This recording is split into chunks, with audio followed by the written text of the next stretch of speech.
إن الحمد لله نحمده ونستعينه ونستغفره ونعوذ بالله من شرور أنفسنا ومن سيئات أعمالنا. من يهده الله فلا مضل له ومن يضلل فلا هادي له، وأشهد أن لا إله إلا الله وحده لا شريك له، وأشهد أن محمدا عبده ورسوله صلى الله عليه وعلى آله وأصحابه والتابعين وتابع التابعين ومن تبعهم بإحسان إلى يوم الدين. يا أيها الذين آمنوا اتقوا الله حق تقاته ولا تموتن إلا وأنتم مسلمون. يا أيها الناس اتقوا ربكم الذي خلقكم من نفس واحدة وخلق منها زوجها وبث منهما رجالا كثيرا ونساء، واتقوا الله الذي تساءلون به والأرحام إن الله كان عليكم رقيبا. يا أيها الذين آمنوا اتقوا الله وقولوا قولا سديدا يصلح لكم أعمالكم ويغفر لكم ذنوبكم، ومن يطع الله ورسوله فقد فاز فوزا عظيما. أما بعد، فإن خير الحديث كتاب الله، وخير الهدي هدي محمد صلى الله عليه وعلى آله وسلم، وشر الأمور محدثاتها، فإن كل محدثة بدعة وكل بدعة ضلالة وكل ضلالة في النار. Ikhwani fi din, a'azakum Allah. Kita akan membaca kitab Ighathatul Lahfan min Masaidis Syaitan,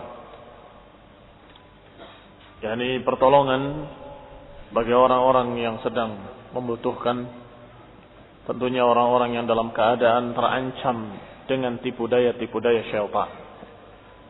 Yang dibahas oleh Ibnu Qayyim rahimahullah dalam kitab ini adalah bagaimana menangkal, mengatasi tipu daya syaitan. Tentunya dibahas pertama kali oleh Ibnu Qayyim rahimahullah tentang masalah hati. Kemudian beliau berbicara tentang jiwa. Setelah itu baru bagaimana menguasai diri sendiri dan kemudian membelanya dari godaan-godaan syaitan. Al-babul awal, bab yang pertama dibahas oleh beliau rahimahullah, fil qisamil qulub ila sahihin wa saqimin wa mayyit. Pembagian hati menjadi 3 jenis hati. Ada hati yang sahih, hati yang sehat, ada hati yang sakit, dan ada pula hati yang mayyit, hati yang dalam keadaan dia sudah tidak memiliki kehidupan lagi. Qala rahimahullah, lamma kana al-qalb yusafu bil hayati wa dhiddiha, inqasama bihasbi dhalika ila hadhihi al-ahwal ats-tsalatsa. Karena yang namanya al-qalb, yang sesungguhnya jantung atau sering diterjemahkan hati, karena yang namanya jantung atau hati ini disifati dengan kehidupan dan juga disifati dengan lawan kehidupan, maka akhirnya hati terbagi menjadi 3 jenis, jadi 3 macam hati. Hati yang hidupnya dalam keadaan sehat, yakni hidup dengan kehidupan yang sempurna, dan hati yang tidak memiliki kehidupan, yaitu hati yang mati, atau hati yang dalam keadaan sakit berada di antara keduanya. Sakit yang parah mendekati kematian, atau sakit sedikit sehingga mendekati kehidupan yang sempurna. Maka dikatakan oleh Ibnu Qayyim, fal qalbus sahih, maka hati yang sehat adalah al-qalbus salim alladzi la yanju yaumal qiyamah illa man atallaha bihi. Hati yang sehat adalah hati yang tidak ada seorang pun yang akan selamat yaumul qiyamah kecuali kalau membawa hati yang sehat tersebut, yaitu qalbun salim, hati yang selamat dari tarikan-tarikan syaitan iblis la'natullah alaih, dan selamat pula dari tarikan-tarikan hawa nafsunya sendiri. Allah Subhanahu wa taala berfirman dalam surat Asy-Syu'ara ayat 88 dan 89, "Yauma la yanfa'u malun wala banun illa man atallaha biqalbin salim." Hari kata Allah di mana tidak bermanfaat harta, tidak pula bermanfaat anak-anak. Illa man atallaha biqalbin salim, kecuali orang yang datang menemui Allah dengan hati yang salim. Inilah yang dikatakan hati yang sehat. Yang Allah katakan dengan kalimat qalbin salim, illa man atallaha biqalbin salim, kecuali orang yang datang menemui Allah dengan hati yang sehat atau hati yang selamat. Salim, ini salimun min kulli saqam. Salim adalah selamat dari segala macam penyakit. Wassalim huwa salim. Yang dikatakan salim adalah salim yang selamat. Wa ja'ala hadzal mithal li'annahu lis-sifat. Dan disebutkan dengan kalimat salim dengan wazan fa'il karena dia sifat. Maknanya salim, isim fa'il. Tetapi dia karena sifat maka dikatakan salim. Seperti tawil, qasir, dharif. Demikian dengan wazan fa'il karena dia sebagai sifat. Fasalimul qalb alladhi qad sarat as-salama sifatan thabitatan lah. Maka dikatakan seorang pemilik yang memiliki hati yang salim adalah seorang yang hatinya dalam keadaan bersih dan selamat, itu merupakan sifatnya. Yang sifat hatinya adalah sifat yang selamat dan bersih, sehat. Seperti kita katakan alim, orang yang disifati dengan sifat ilmu dikatakan alim. Orang yang memiliki sifat qudrah dikatakan qadir. Sebagaimana kita mensifati, dan Allah Subhanahu wa taala mensifati dirinya dengan alim yang maha mengetahui, al-qadir yang maha memiliki qudrah. Wa aydan fa innahu dhiddul marid. Maka salim adalah lawannya marid. Marid juga sama wazannya, fa'il. Wassaqim juga sama maknanya dengan marid, sakit, memiliki penyakit. Demikian pula alil yang memiliki cacat, memiliki kekurangan. Maka apa yang dikatakan salim? Salim adalah hati yang sehat, hati yang tidak memiliki penyakit, tidak memiliki cacat, tidak memiliki kekurangan-kekurangan.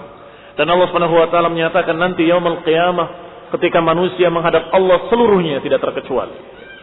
Manusia dalam keadaan di hadapan Allah Subhanahu wa taala tidak membawa apapun. Hufatan, uratan, ghurula, dalam keadaan bertelanjang kaki, tidak berpakaian, dalam keadaan belum disunat, kama waladathu ummu, seperti ketika dilahirkan oleh ibunya. Tidak membawa apapun. Sehingga la yanfa'u malun wala banun, bahkan hubungan orang tua dengan anak dan sebagainya ketika itu pun sudah masing-masing nafsi. Tidak mempedulikan orang lain. Pada hari itu masing-masing berpikir tentang dirinya, nafsi. Sehingga la yanfa'u malun wala banun, harta tidak bermanfaat. Demikian pula anak turunan tidak bermanfaat. Yang akan bermanfaat supaya dia selamat dari kemurkaan Allah dan selamat dari neraka Jahannam adalah dengan hati yang salim. Yang kata Allah, illa man atallaha biqalbin salim, kecuali orang yang datang menemui Allah dengan hati yang bersih. Wa qad ikhtalafat ibaratun nas fi ma'na al-qalb as-salim. Dan telah berselisih para ulama manusia dalam menerangkan apa yang disebut dengan qalbun salim. Wal amru jami' lidzalik, kata Ibnu Qayyim, perkara yang dikatakan qalbun salim, kata Ibnu Qayyim rahimahullah, yang paling jami', yang paling lengkapnya, annahu alladhi qad salima min kulli syahwatin tukhalifu amrallah wa nahyihi. Dikatakan bahwa yang namanya hati yang bersih, hati yang sehat, pendapat yang paling lengkap menyatakan bahwa hati itu adalah hati yang selamat dari setiap syahwat-syahwat. Ini selamat dari tarikan-tarikan syahwat yang menyelisihi perintah Allah dan larangan Allah, yang tukhalifu amrallah wa nahyahu. Wa min kulli syubhatin tu'aridu khabarahu, yang selamat dari syubhat-syubhat yang akan mengkaburkan berita-beritanya dari Allah. Fasalima min ubudiyyati ma siwahu, maka hati itu selamat dari peribadatan kepada siapapun selain Allah Subhanahu wa taala. Ikhwan fillah, azakumullah, kaum muslimin yang saya hormati. Perhatikan kalimat ini. Ucapan Ibnu Qayyim rahimahullah, yang merupakan definisi yang jami' terhadap al-qalbus salim, terhadap hati yang bersih. Apa itu hati yang bersih dan selamat? Selamat dari syahwat dan selamat dari syubhat. Selamat dari tarikan-tarikan syahwat yang biasanya menyelisihi perintah Allah, menyelisihi larangan Allah Subhanahu wa taala. Karena tarikan-tarikan syahwat itu biasanya mengajak untuk mengerjakan yang haram, dan biasanya syahwat mengajak untuk meninggalkan kewajiban-kewajiban yang diperintahkan. Innan nafsa la'ammaratun bisu. Yang namanya jiwa syahwat hawa nafsu ammaratun bisu, selalu memerintahkan kepada yang jelek, yang menyelisihi perintah Allah dan menyelisihi syariat Allah Subhanahu wa taala, menyelisihi ajaran Rasulullah sallallahu alaihi wa ala alihi wasallam. Maka hati yang dikatakan salim adalah hati yang salimun min kulli syahwah, yang selamat dari tarikan-tarikan syahwat tadi. Yang kedua, wa min kulli syubhatin, selamat dari berbagai macam syubhat-syubhat. Syubhat itu pengkaburan atau kekaburan, ketidakjelasan. Yang kadang-kadang ketidakjelasan ini akan menentang berita-berita dari Allah Subhanahu wa taala melalui lisan Rasulnya. Berita yang jelas dalam Quran, berita yang jelas dalam sunnah-sunnah Rasulullah bisa jadi kabur kembali ketika dimasuki syubhat-syubhat. Berarti syubhat-syubhat ini merupa tipuan-tipuan, atau syubhat ini berupa zukhrufal qawli ghurura, yang memang syaitan dari jenis manusia dan dari jenis jin, ba'dhum li ba'dhin, sebagian mereka sebagian lainnya saling membisikkan. Yuhuna ba'dhum ila ba'dhin zukhrufal qawli ghurura. Mereka saling mengajarkan, saling membisikkan zukhrufal qawli ghurura, kalimat-kalimat yang dirangkai yang akan menipu manusia. Maka walaupun sudah tahu dari ayat Al-Quran beritanya dengan jelas, walaupun sudah tahu hadisnya yang sahih, dikeluarkan oleh Bukhari dan Muslim, bahkan dari seluruh kitab-kitab para ulama ahlul hadis, tetapi ketika masuk syubhat akan kabur kembali. Yang dibisikkan-bisikan syaitan berupa kalimat-kalimat tipuan yang mengkaburkan apa yang sudah jelas. Maka kalau hati yang sudah dipenuhi syubhat-syubhat, hati ini sakit, nggak sehat. Tetapi kalau hati itu dalam keadaan bersih, tidak memiliki syubhat-syubhat di dalamnya, maka hati itu dalam keadaan salim. Itulah yang dikatakan al-qalbus salim. Illa man atallaha biqalbin salim. Mereka lah para pemilik hati yang salim inilah yang akan selamat di hadapan Allah nanti, selamat dari azab. Fatalima min ubudiyati ma siwa. Maka hati yang demikian akan selamat dari peribadatan-peribadatan lain selain peribadatan kepada Allah Subhanahu wa taala. Wa salima min tahkimi ghairi rasulih, dan selamat pula dari berhukum kepada selain hukum-hukum yang dibawa oleh Rasulullah SAW. Artinya hati ini tidak mau berhukum kecuali dengan hukum yang diajarkan oleh Rasulullah SAW. Hati yang tidak mau bertahkim kepada selain ajaran Rasulullah Sallallahu Alaihi Wasallam. Fasalima fi mahabbatillahi ma tahkimihi li rasulih. Maka selamatlah dia dalam mencintai Allah, selamat dari cinta-cinta lainnya yang mengurangi atau bertentangan dengan cinta pada Allah Subhanahu wa taala. Sehingga cintanya kepada Allah murni dan tidak dicampuri cinta-cinta lainnya. Bahkan cinta lainnya atau cinta kepada siapapun, mereka tidak cinta kecuali karena Allah. Kalau tidak sesuai dengan apa yang Allah kehendaki, maka mereka pun benci. Ini hati yang bersih. Ma tahkimihi li rasulih, dan juga berhukumnya dengan hukum Rasulullah SAW. Fi khawfihi wa rajaihi wa tawakkuli alaihi wal inabati ilaihi wa dhulli lahu wa itharu mardatihi fi kulli hal. Kata Ibnu Qayyim selanjutnya, maka hati yang bersih adalah hati yang memurnikan rasa cintanya kepada Allah dan juga rasa takutnya. Wa rajaihi, rasa harapnya hanya kepada Allah. Tawakalnya, bergantungnya hanya kepada Allah. Kembalinya dalam kesusahan-kesusahan kepada Allah Subhanahu wa taala. Merendah hanya kepada Allah, tunduk hanya kepada Allah, wa itharu mardatihi, dan lebih mementingkan keridhaan Allah dalam keadaan apapun. Wa taba'ud min sukhtihi bi kulli tariq, dan juga taba'ud, menjauh dari kemurkaan Allah dengan segala macam jalan. Yani hati yang bersih akan menghindar dari kemurkaan Allah Subhanahu wa taala. Yataba'ad min sukhti bi kulli tariq, akan menjauh dari jalan yang menyebabkan kemurkaan Allah Subhanahu wa taala. Wa hadha huwa haqiqatul 'ubudiyyah allati la tasluh illa lillahi wahdah. Demikianlah hakikat peribadatan dan penghambaan kepada Allah Subhanahu wa taala yang tidak layak untuk diberikan kepada siapapun kecuali kepada Allah sendirinya. Demikian gambaran qalbus salim. Fal qalbus salim, maka hati yang bersih adalah huwa alladhi salima min an yakuna li ghairillahi fihi syirkun biwajhin ma. Maka hati yang bersih adalah hati yang selamat, yang tidak ada di dalamnya kehendak-kehendak untuk selain Allah, dan tidak ada di dalamnya sesuatu untuk sekutu-sekutu Allah Subhanahu wa taala. Berarti dikatakan ayyakuna li ghairillahi fi, dikatakan bahwa tidak ada di dalam hatinya sesuatu yang untuk selain Allah. Tidak ada sesuatu untuk sekutu-sekutunya. Biwajhin ma, dalam bentuk apapun. Kalau punya kehendak, kehendaknya karena Allah. Kalau punya keinginan, keinginan yang diridhoi Allah. Kalau dia dalam keadaan ingin sesuatu, keinginan sesuatunya karena diridhoi oleh Allah. Dan kalau dia suka sesuatu, suka apa yang disukai oleh Allah. Dan kalau dia benci, bencinya karena Allah. Ketika dia marah, marahnya juga karena Allah Subhanahu wa taala. Masya Allah. Inilah yang dikatakan al-qalbus salim. Bal qad khallasat ubudiyatuhu lillahi ta'ala. Maka hati yang sehat ini adalah hati yang sudah dimurnikan hanya khusus untuk Allah Subhanahu wa taala.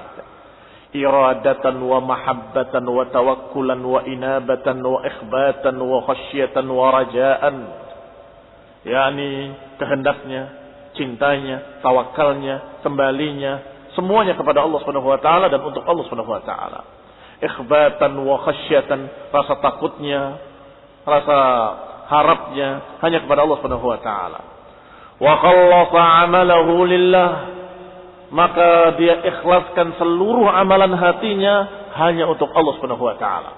Seperti yang digambarkan tadi, kalau sudah diikhlaskan untuk Allah, artinya ketika hati ini benci pada sesuatu, bencinya karena Allah. Yani bencinya kepada apa yang Allah benci. Benci pada kekufuran, benci pada kebid'ahan, benci pada kemaksiatan, benci kepada orang-orang yang menentang Quran dan Sunnah. Ketika dia cinta, cintanya juga karena Allah. Cintanya kepada apa yang disukai oleh Allah, apa yang dicintai oleh Allah, cinta kepada Rasulullah SAW, cinta kepada para sahabat, cinta kepada para imam Ahlus Sunnah, cinta kepada para ulama, cinta kepada orang-orang yang beriman, cinta kepada orang yang saleh, cinta pada kebaikan-kebaikan, cinta pada ibadah, cinta pada sunnah. Demikian hati yang sehat ketika mencintai karena Allah, ketika bencinya pun karena Allah. Fa in ahabba billah, wa in abghada billah. Kalau cintanya karena Allah, kalau bencinya karena Allah. Wa in a'ta lillah, dan kalau memberikan sesuatu, dia memberi karena Allah Subhanahu wa taala. Wa in mana'a lillah, dan kalau dia tidak memberi, menahan juga karena Allah Subhanahu wa taala. Kenapa tidak diberikan? Karena khawatir dia akan begini, dia akan begitu. Wala yakfihi hadza hatta yuslim min al-inqiyad, hatta yaslam min al-inqiyad wa at-tahkim li kulli ma 'ada Rasulullah sallallahu alaihi wa ala alihi wasallam.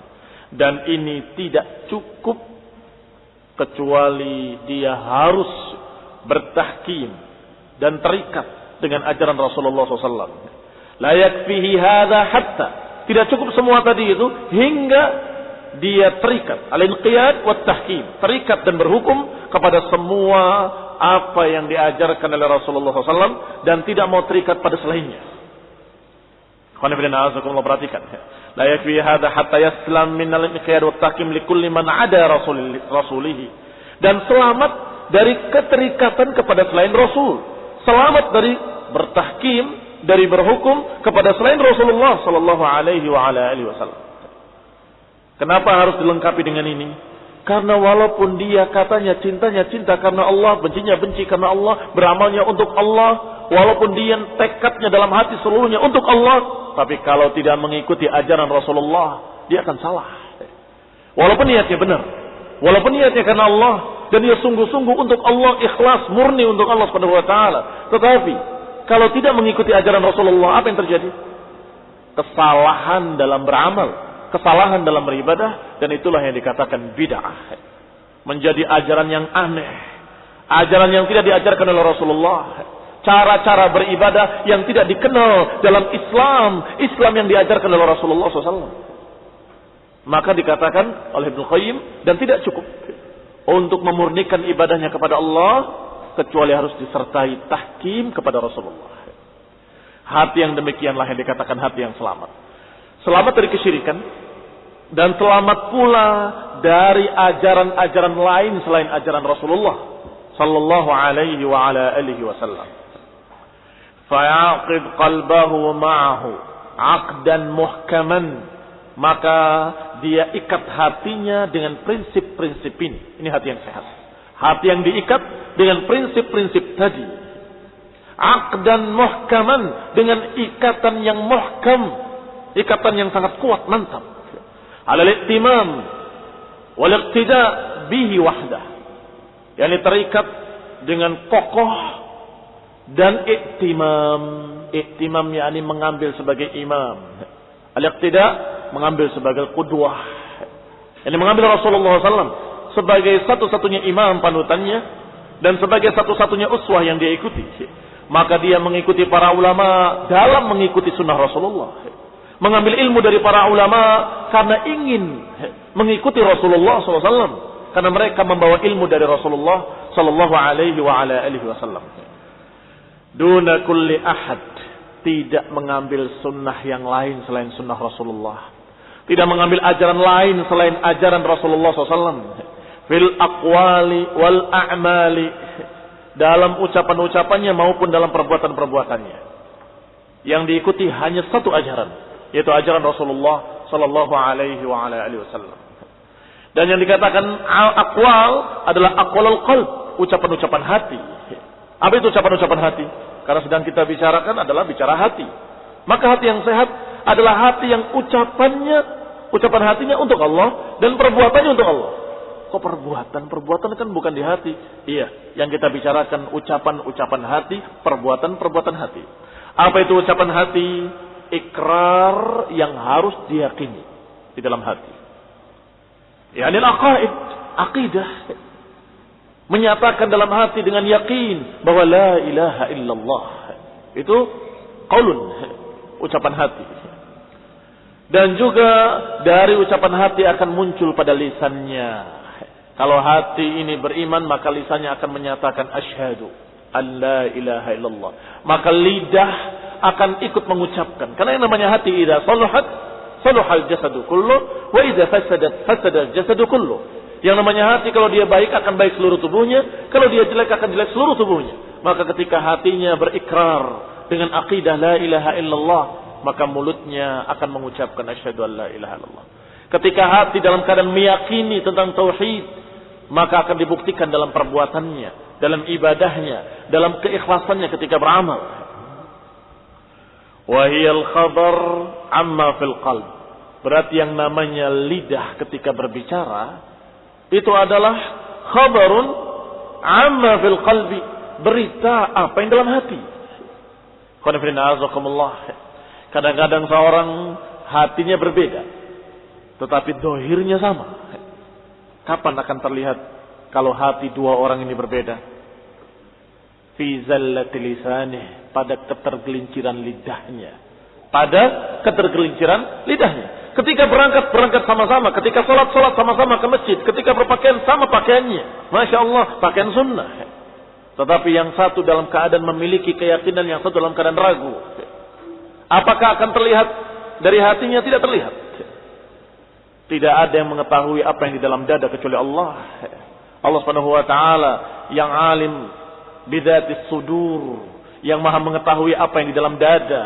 Tapi manusia nggak ngerti, nggak tahu apa ini orang sama atau tidak sama. Tapi kapan terlihat biasanya?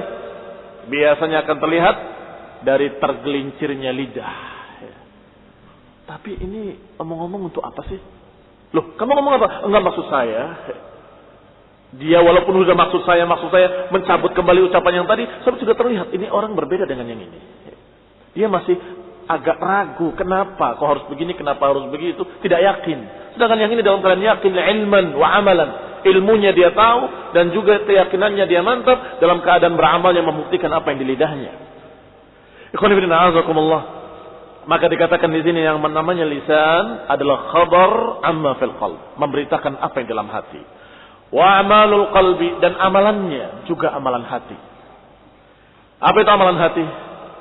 Amalan hati adalah iradah, kehendak-kehendak, wal mahabbah, mencintai, wal karahah, membenci. Kalau seorang membenci atau mencintai, perbuatan itu bukan perbuatan. Perbuatan. Tapi dengan apa dia berbuat? Apa dengan tangannya? Apa dengan kakinya? Tidak. Tetapi dengan hatinya. Orang ini membenci fulan, orang ini cinta pada fulan, atau orang ini dalam keadaan menghendaki. Demikian, menghendaki juga perbuatan. Tapi perbuatan-perbuatan itu perbuatan hati. Maka hati yang salim, al-qalbus salim, adalah hati yang ucapannya, ucapan apa yang Allah ucapkan dalam Quran dan Sunnah. Yani akidahnya, akidah yang dia yakini adalah apa yang Allah beritakan dalam Quran dan Sunnah. Perbuatan hatinya, cintanya karena Allah Subhanahu wa taala. Ketika membenci juga karena Allah. Demikian pula iradah, kehendak-kehendaknya, selalu kehendak-kehendak yang diridhai oleh Allah Subhanahu wa taala. Kalau ada dalam hati kehendak-kehendak yang haram, menginginkan sesuatu yang maksiat, berarti hati itu tidak sehat. Hati itu dalam keadaan sakit, memiliki penyakit. Fi qulubihim maradun, dalam hati mereka ada penyakit. Fazadahumullahu marada, maka Allah tambahkan lagi penyakitnya. Karena dia berpenyakit, maka kemudian dia menentang Quran dan Sunnah, yang akhirnya Allah tambahkan penyakitnya pada mereka. Maka dikatakan hati yang sehat adalah hati yang tidak memiliki keinginan kecuali apa yang Allah ridhai. Dan juga amalan yang ada dalam hati, karena amalannya berbentuk iradah. Iradah itu kehendak. Dan biasanya setelah iradah apa? Amal. Setelah iradah, amal.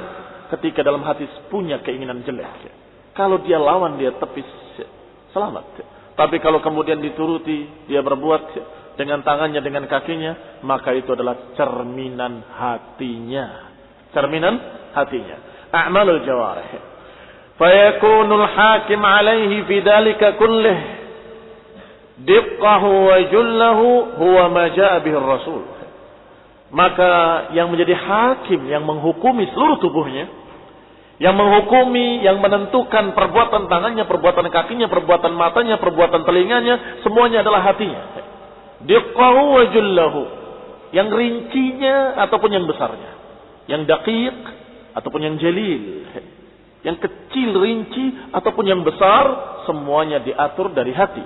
Sehingga kalau hatinya sehat, perbuatan-perbuatan anggota badannya pun akan ikut sehat. Akan ikut baik. Perbuatan tangannya, perbuatan kakinya, perbuatan telinganya dan matanya, semuanya akan ikut sehat. Huwa ma jaa bihi Rasul, yang semuanya dihukumi dengan apa yang dibawa oleh Rasulullah sallallahu alaihi wa ala alihi wasallam. Maka hati yang sehat tidak mau lepas dari sunnah dan bimbingan Rasulullah sekejap mata pun. Fala taqaddam baina yadayhi, maka tidak berani mendahului Rasulullah SAW. Enggak berani lancang, terburu-buru berbuat sesuatu dalam keadaan belum ada perintah dari Rasulullah, dalam keadaan tidak diajarkan oleh Rasulullah. Tidak berani. Biaqidatin wala qaulin wala amal. Tidak berani mendahului Rasulullah dalam masalah keyakinan, dalam ucapan maupun dalam perbuatan. Tidak berani meyakini sesuatu yang tidak diajarkan oleh Rasulullah SAW. Kalau ada berita sesuatu bukan dari Rasulullah SAW, maka dia katakan tidak. Loh ini adalah begini, tidak. Itu khurafat. Kenapa khurafat? Beritanya tidak ada dalam Quran, tidak ada dalam Sunnah, bahkan bertentangan dengan Quran dan Sunnah. Maka saya tidak akan meyakininya. Saya tidak percaya. Itu khurafat. Omong kosong. Demikian pula dalam masalah qaul. Tidak berani berbicara kecuali apa yang sudah ada dari Rasulullah SAW. Dia berpendapat, berbicara dengan satu hukum, berbicara dengan satu fatwa pendapat, tidak akan dia berani mengucapkan satu kalimat kecuali apa yang sudah ada dalilnya dari Rasulullah sallallahu alaihi wasallam. Wala amal, demikian pula amal, tidak berani beramal, tidak berani berbuat kecuali apa yang sudah diajarkan oleh Rasulullah sallallahu alaihi wasallam. Dia tahu kalau dia beramal tanpa bimbingan Rasulullah akan tertolak. Man 'amila 'amalan laisa 'alaihi amruna fa huwa radd. Barang siapa yang beramal dengan satu amalan yang tidak ada perintahku kata Rasulullah, fa huwa raddun, maka dia tertolak. Maka hati yang bersih tidak memiliki keinginan kecuali apa yang diridhoi oleh Allah dan tidak berani berbicara, tidak berani beramal, tidak berani meyakini sesuatu kecuali yang sudah diajarkan oleh Rasulullah sallallahu alaihi wasallam. Tidak berani mendahului Rasul, enggak berani lancang mendahului Rasulullah sallallahu alaihi wasallam karena mereka ingat ucapan Allah Subhanahu wa taala, ya ayyuhalladzina amanu la tuqaddimu baina yaday Allahi wa rasulihi. Wahai orang-orang yang beriman, jangan kalian mendahului Allah dan Rasulnya. Wattaqullah, bertakwalah pada Allah Subhanahu wa taala. Yani ay la taqulu hatta yaqul. Kata Ibnu Qayyim, makna ayat ini, makna la tuqaddimu, jangan mendahului, artinya la taqulu hatta yaqul. Jangan kalian berbicara sampai Rasulullah SAW berbicara. Wa la taf'alu hatta ya'mur, dan jangan beramal sampai diperintah. Yani beramal dengan amal ibadah sampai diperintahkan. Dan jangan berbicara tentang agama kecuali apa yang telah diucapkan oleh Rasulullah sallallahu alaihi wasallam. Ini makna ayat Allah, la tuqaddimu baina yadayillahi wa rasulih. Jangan mendahului Allah dan Rasulnya. Jangan sok tahu. Lancang menyatakan dengan mulutnya padahal dia belum tahu apa kata Allah, apa kata Rasul. Akhirnya dia mendahului Allah dan Rasulnya. Padahal Allah Subhanahu wa taala telah memanggil dengan kasih sayangnya, ya ayyuhalladzina amanu. Wahai orang yang beriman, jangan mendahului, jangan lancang mendahului Allah dan Rasulnya. Wattaqullah, bertakwalah pada Allah Subhanahu wa taala. Qala ba'dus salaf, berkata sebagian para salafus saleh, ma min fi'latin wa in sawrat illa yunshar laha diwanan. Kata beberapa para ulama dari kalangan salaf, mereka menyatakan ma min fi'latin, tidaklah dari satu perbuatan pun, wa in saghurat, walaupun kecil, illa yunshar laha diwanan, kecuali akan dibentangkan dua catatan. Catatan 5 dan catatan kaifa. Catatan 5 adalah catatan pertama untuk apa? Karena apa? Sedangkan catatan kedua, kaifa, bagaimana, seperti apa. Yani dua catatan yang dibentangkan. Yang pertama pertanyaan, lima fa'alta, untuk apa kamu mengamalkan perbuatan ini. Catatan kedua, bagaimana kamu mengerjakannya. Tentunya catatan pertama itu mempertanyakan tentang niat, dan itu dalam hati. Ketika ada seorang yang berbuat sesuatu, pasti ketika dia berbuat, dia punya kehendak dalam hatinya, punya niat dalam hatinya. Kecuali orang yang ngigau, ngelindur, atau orang yang mabuk barangkali.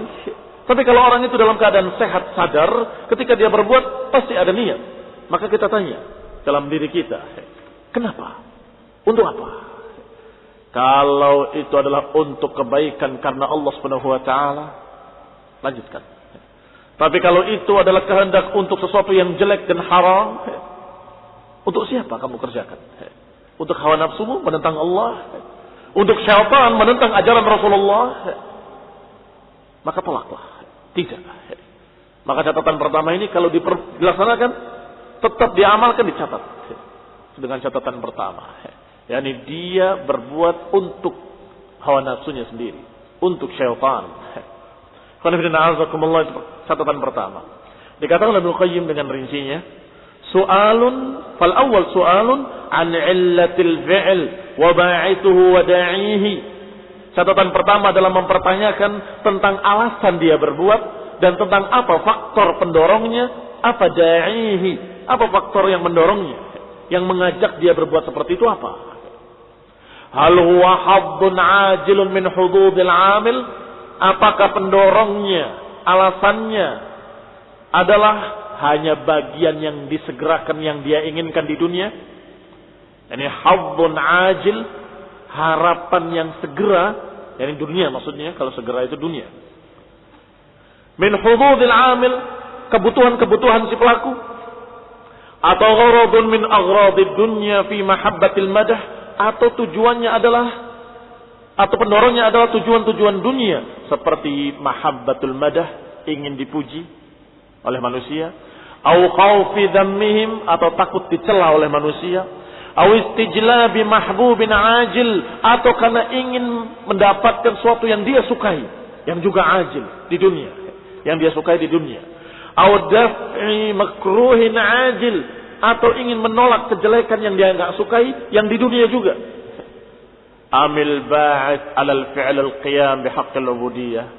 Yang pertama tadi seluruhnya sampai ini adalah kehendak-kehendak duniawiyah semuanya. Pengin mendapatkan keuntungan pribadi, pengin mendapatkan pujian, menghindari cercaan, atau karena ingin mendapatkan sesuatu yang dia sukai, atau menghindari apa yang dia benci di dunia. Itu semua adalah bukan ikhlas karena Allah. Atau pendorongnya adalah haqqul ubudiyah, atau orang itu ikhlas, pendorongnya adalah hanya karena ingin menghambakan diri kepada Allah, beribadah kepada Allah dengan amalan tersebut. Wa talabat tawaddud wa taqarrub ila Rabb subhanahu wa ta'ala, atau menginginkan, mencari sesuatu yang bisa membuat Allah subhanahu wa ta'ala sayang kepadanya, dekat dengan Allah, dekat kepada mereka, sehingga mereka beramal ingin taqarrub ila Allah, atau bittighail wasilah ilaihi, atau mencari jalan kepada Allah Subhanahu wa taala. Ini pertanyaan pertama, agar terjawab apakah ikhlas atau tidak ikhlas. Mahallu hadzal su'al annahu hal kana 'alaika an taf'al hadzal fi'l li maulaka am fa'altahu li hadzika wa hawaka. Berarti tempat pertanyaan ini, yani lingkup pertanyaan ini adalah tentang apakah pada dirimu ketika kamu kerjakan suatu amalan, apakah itu kamu harapkan untuk maulamu, untuk Allah Subhanahu wa taala penciptamu, penguasamu, atau engkau kerjakan hanya ingin kebutuhanmu sendiri, keuntunganmu sendiri di dunia? Ini pertanyaan pertama. Wa tsani, adapun yang kedua kata Ibnu Qayyim, su'alun 'an mutaba'atir rasul. Pertanyaan kedua adalah pertanyaan tentang mutaba'atul Rasul. Apa pertanyaan kedua? Catatan kedua adalah pertanyaan bagaimana kamu kerjakan. Walaupun yang pertama sudah terjawab bagus, terjawab dengan baik, yaitu betul-betul ikhlas untuk Allah. Saya kerjakan, faktor pendorongnya adalah Allah, yakni karena Allah, untuk Allah, mencari keridhaan Allah, ingin taqarrub kepada Allah Subhanahu wa taala. Tetapi masih ada pertanyaan kedua. Ya bagus, kamu beramal murni untuk Allah, tapi apakah yang kamu kerjakan itu sesuai dengan ajaran Rasul? Ini pertanyaan kedua. Kaifa, bagaimana kamu kerjakan ibadah itu? Kaifa ta'mal, kaifa taf'al, kaifa ta'bud. Bagaimana kamu kerjakan, bagaimana kamu berbuat, bagaimana kamu beribadah? Soalun an mutaba'atir Rasul alaihi salatu wassalam fi dzalika ta'abbud. Pertanyaan tentang ittiba'nya, apakah ngikut Nabi atau tidak? Apakah sesuai dengan ajaran Rasulullah atau tidak? Ai hal kana dzalikal amal mimma syara'athu laka ala lisani rasuli? Ya, ini dipertanyakan oleh Allah kepada orang ini. Apakah engkau beribadah kepadaku dengan cara yang diajarkan oleh Rasulku? Kamu beribadah kepadaku dengan cara yang diajarkan oleh Rasulullah SAW dalam sunnah-sunnahnya? Am kana amalan lam ashra'hu walam arbahu, atau engkau mengerjakan sebuah amalan untukku tetapi engkau beramal dengan amalan yang lam asyra'hu, tapi engkau beramal dengan apa yang aku tidak perintahkan, tidak syariatkan, lam arbahu, dan aku tidak meridainya. Berarti pertanyaan kedua ini bertanya tentang kayak apa kamu kerjakan, apakah sesuai dengan ajaran Nabi atau tidak. Demikian dikatakan oleh salaf, bahwasanya setiap orang beramal dengan satu amalan, walaupun kecil, ada dua catatan. Catatan 5 Untuk siapa kamu kerjakan? Karena apa kamu kerjakan? Apa faktor pendorongnya? Dan pertanyaan bagaimana caranya? Kalau sudah terjawab yang pertama untuk Allah, masih ditanya lagi, bagaimana caranya? Apakah sesuai dengan ajaran Rasulullah atau tidak? Kalau tidak sesuai dengan ajaran Rasulullah, tetap tertolak. Kalau tidak ikhlas, akan tertolak. Kalau tidak sesuai dengan ajaran Rasulullah, juga tidak diterima oleh Allah Subhanahu wa taala. Maka syurut qubulil amal, maka syarat diterimanya amalan adalah dua. Yang pertama, keikhlasan murni untuk Allah. Yang kedua, harus sesuai dengan ajaran Rasulullah sallallahu alaihi wa ala alihi wasallam. Fal awwal su'alun 'anil ikhlas. Maka yang pertama tadi pertanyaan tentang ikhlas, tentang keikhlasan. Wa tsani 'anil mutaba'ah, dan yang kedua pertanyaan tentang mutaba'ah. Fa inna Allah subhanahu wa ta'ala la yaqbal 'amalan illa bihima. Karena Allah subhanahu wa ta'ala tidak akan menerima sebuah amalan, sebuah ibadah, sebuah amal saleh kecuali harus dengan keduanya. Ikhlas wal mutaba'ah. Keikhlasan dan mengikuti sunnah Rasulullah. Mengikuti ajaran Rasulullah. Fatariqut takhallus min su'alil awal. Maka untuk selamat dari pertanyaan pertama adalah bitajridil ikhlas. Dengan memurnikan keikhlasan hanya karena Allah, hanya untuk Allah. Adapun tariqut takhallus min as-su'al tsani, sedangkan jalan selamat untuk pertanyaan kedua adalah bitahqiqil mutaba'ah. Dengan mewujudkan mutaba'ah, dengan ngikut pada Rasulullah sallallahu alaihi wa ala alihi wasallam. Ittabi'u wa la tabtadi'u faqad kufitum. Ngikutlah dan jangan mengada-ngada, cukup bagi kalian. Wa salamatul qalbi, demikian pula hati yang salim tadi yang sedang kita bahas. Salamatul qalbi, keselamatan sebuah hati adalah keselamatan min iradati ta'arudul ikhlas. Iradatin tu'aridul ikhlas, yaitu hati yang selamat dari kehendak-kehendak yang akan merusak keikhlasan, dan juga selamat dari hawa nafsu yang yu'aridul ittiba'. Selamat dari hawa nafsu yang akan menyelisihi ittiba'nya kepada Rasulullah sallallahu alaihi wa ala alihi wasallam. Berarti ringkasnya, hati yang sehat, hati yang selamat adalah hati yang selamat dari dua perkara. Selamat dari tarikan-tarikan yang merusak keikhlasan, dan selamat dari tarikan-tarikan yang merusak ittiba', merusak ikutannya kepada Nabi. Apa yang merusak keikhlasan? Yang merusak keikhlasan adalah tarikan-tarikan dunia, tarikan-tarikan hawa nafsu, niat-niat yang tidak ikhlas, hanya ingin dipuji, hanya ingin begini, hanya ingin dunia, hanya ingin keuntungan. Sedangkan yang akan merusak ittiba'nya kepada Nabi, merusak seseorang untuk ikut pada Nabi, maka diantaranya adalah syubhat-syubhat yang mengkaburkan sehingga dia merasa ada sesuatu yang lebih baik dari ajaran Rasulullah sallallahu alaihi wa ala alihi wasallam.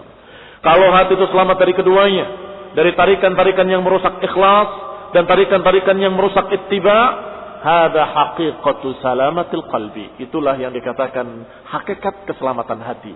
Alladzi dhammanat lahu an-najat was-sa'adah, yang mengandung di dalamnya keselamatan dan kebahagiaan, keselamatan dari kesesatan dan mendapatkan kebahagiaan fid darain, sa'adatud dunya wa sa'adatul akhirah. Demikian ikhwan fillah, azakumullah, hati yang sehat. Mudah-mudahan pada kajian yang akan datang kita akan bahas al-qalbut tsani, yaitu al-qalbul mayyit. Kita akan bahas satu yang berikutnya, yang kedua, yaitu hati yang mati. Wassalatu taufiq wal afiyah. Nasallahu al-hidayah. Subhanakallah bihamdik. Asyhadu an la ilaha illa anta astaghfiruka wa atubu ilaik. Assalamualaikum warahmatullahi wabarakatuh. Asyhadu an la ilaha illa anta astaghfiruka wa atubu ilaik. Assalamualaikum warahmatullahi wabarakatuh. Asyhadu an la ilaha illa anta astaghfiruka wa atubu ilaik. Assalamualaikum warahmatullahi wabarakatuh. Asyhadu an la